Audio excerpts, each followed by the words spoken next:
Okay, ശ്രീനാഥേട്ടാ. ഇപ്പോൾ ഇപ്പോൾ ഈ ഒരു സിനിമയും കൂടി വന്നു കഴിഞ്ഞപ്പോൾ ശ്രീകാന്ത് മുരളി. ഓക്കെ, പെട്ടെന്ന്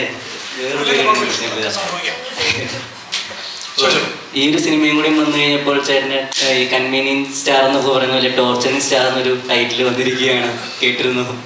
നിങ്ങളിടുന്ന പേരല്ലേ? അല്ല, പൊതുവെ കമന്റ് ബോക്സുകളിൽ അങ്ങനെ വന്നു. കണ്ടില്ല, ഞാൻ കണ്ടില്ല. ടോർച്ചറിങ് സ്റ്റാർ എന്നൊരു പേര് എനിക്കറിയില്ല, നല്ല പേരാണ്. ഇങ്ങനൊരു ക്യാരക്ടറിനെ കുറിച്ചാണെങ്കിൽ എപ്പോഴും ഒരു പെർഫോമർ എന്ന നിലയ്ക്ക് ഞങ്ങളെല്ലാവരും ആഗ്രഹിക്കുക, കുറച്ച് മുമ്പ് ശ്രുതി പറഞ്ഞതുപോലെ നമുക്ക് എന്തെങ്കിലും ഡിഫറെൻ്റായിട്ട് ചെയ്യാൻ പറ്റുക എന്നുള്ളതാണ്. അവിടെ ഓഫ് കോഴ്സ് നമ്മൾ ഡയറക്ടർ ആരാണെന്ന് നോക്കും, തിരക്കഥയെ കുറിച്ചിട്ടുള്ളൊരു കൺസേൺ, എത്രമാത്രം നമുക്ക് ബ്രീഫ് കിട്ടുമെന്ന് നോക്കും. അവിടെ എനിക്ക് എൻ്റെ ഉള്ളിലെ ഞാനൊരു നടനാവുന്നത് ബ്രിഡ് ഷൈനിലൂടെയാണ്. അപ്പോൾ സ്വാഭാവികമായിട്ടും ഷൈനിനെ വിളിക്കുന്നു, ഞാൻ ചെല്ലുന്നു, ബ്രീഫ് കിട്ടുന്നു. അത് പിന്നീടാണ് ഞാൻ അറിയുന്നത് അതിലൊരു സാധ്യതയുണ്ട്, സ്കോപ്പ് ഉണ്ട് എന്നുള്ളത്. അപ്പോൾ അത് വർക്കൗട്ട് ആയതുകൊണ്ടാണ് ഈ പറയുന്ന ജാർഗൻസൊക്കെ ചേർക്കപ്പെടുന്നത്. അതിലെപ്പോഴും ഞാൻ I will take it as A compliment.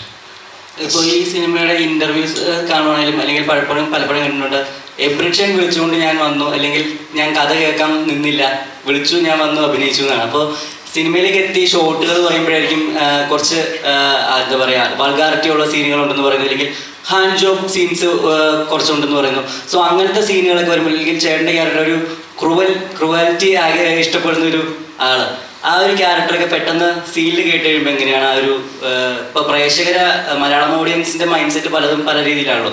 നമ്മളിപ്പോഴും പ്രേക്ഷകരിലേക്ക് എത്തുമ്പോൾ അവർ അക്സെപ്റ്റ് ചെയ്യുമെന്നൊരു പേടി ഉണ്ടായിരുന്നു. ചോദ്യത്തിന്റെ ഉത്തരവൊക്കെ നീ തന്നെ പറഞ്ഞു. അത് ഉണ്ടായിരുന്നു എന്ന് ലാസ്റ്റ് ഒരു ക്വസ്റ്റ്യൻ മാർക്ക് ഇല്ല, അതിനിടയ്ക്ക് നീ ഉത്തരങ്ങളൊക്കെ പറഞ്ഞു കഴിഞ്ഞു. ഇതൊക്കെ നമ്മുടെ ജനമല്ലേ, അല്ലേ? ഞാനും ആ ജനത്തിൽപ്പെടുന്ന ആളാണ്. ഇപ്പം ഈ ക്യാരക്ടർ ചെയ്തില്ലെങ്കിൽ ഞാനും ആ പ്രേക്ഷകരല്ല. അപ്പം സ്വാഭാവികമായിട്ട് എനിക്ക് ചെയ്യാവുന്നത് ഒരു പെർഫോമർ എന്നുള്ള നിലയ്ക്ക് ക്യാമറയുടെ മുമ്പിൽ ഞാൻ നിൽക്കുന്നു. മുമ്പിൽ നിൽക്കുന്നുള്ളല്ലോ, എനിക്ക് മുമ്പ് നല്ല കൃത്യമായ ബ്രീഫ് കിട്ടി, വൺ ഡേ കൃത്യമായ ഒരു ബ്രീഫ് കിട്ടി. ഞാൻ വീട്ടിൽ പോയി തിരിച്ചു വന്ന് സ്ക്രീൻ പ്ലേ നല്ലപോലെ പറഞ്ഞു തന്ന് ഞാൻ ചെയ്യേണ്ട സീൻസ് കൃത്യമായിട്ട് ഡിസ്കസ് ചെയ്ത് എൻ്റെ ശ്രുതിയായിട്ട് ആ ഡയലോഗ്സ് കംപ്ലീറ്റ് അങ്ങോട്ടും ഇങ്ങോട്ടും ഡിസ്കസ് ചെയ്ത് അങ്ങനെയൊക്കെയാണ് ബ്രിഡ് ഷൈൻ ഷൂട്ട് ചെയ്യുന്നത്. അതുകൊണ്ട് പെട്ടെന്ന് വന്ന് നീ ചെയ്തു എന്ന് പറയല്ല, നമുക്ക് ഈക്വൽ നല്ലപോലെ ഫ്രീഡം വരുന്ന ആളാണ്.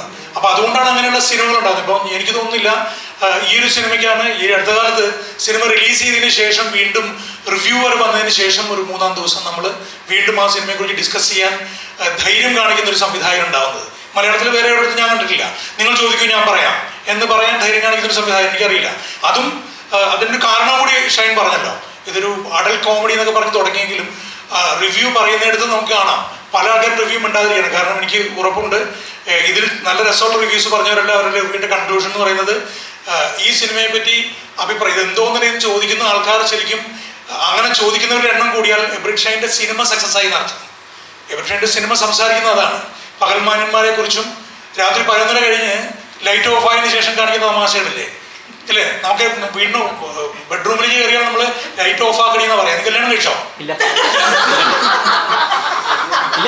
നമ്മൾ ലൈറ്റ് ഓഫ് ആക്കാൻ മറന്നാൽ നമ്മളോട് നമ്മുടെ ഭാര്യ പറയും നീ കേൾക്കടാ, ഞാൻ ധൈര്യമായിട്ട് പറയല്ലേ, അല്ലേ?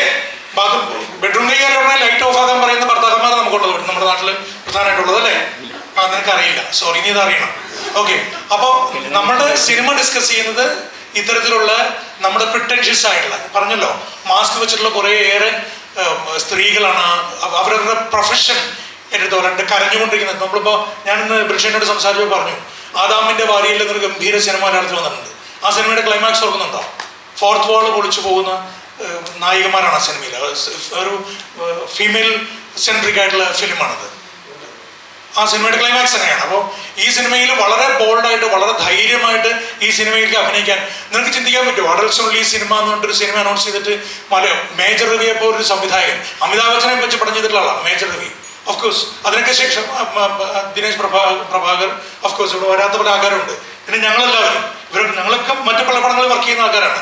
അതുകൊണ്ട് ഒരു സിനിമയുടെ പ്രൊമോഷൻ, അതിനുശേഷം അതിൻ്റെ റിവ്യൂ, അത് കഴിഞ്ഞിട്ട് പ്രസ് മീറ്റ് എന്ന് പറഞ്ഞിട്ട് നിങ്ങളോട് സംസാരിക്കാൻ വന്നവിടെ ധൈര്യമായിട്ടിരിക്കുക. ഒരു 10 വർഷം സങ്കല്പിക്കാൻ പറ്റുമോ? അവിടെ സർട്ടിഫിക്കറ്റ് കിട്ടിയ പടത്തിൻ്റെ ആൾക്കാരായിരുന്നു തന്നെ സംസാരിക്കുന്നത്.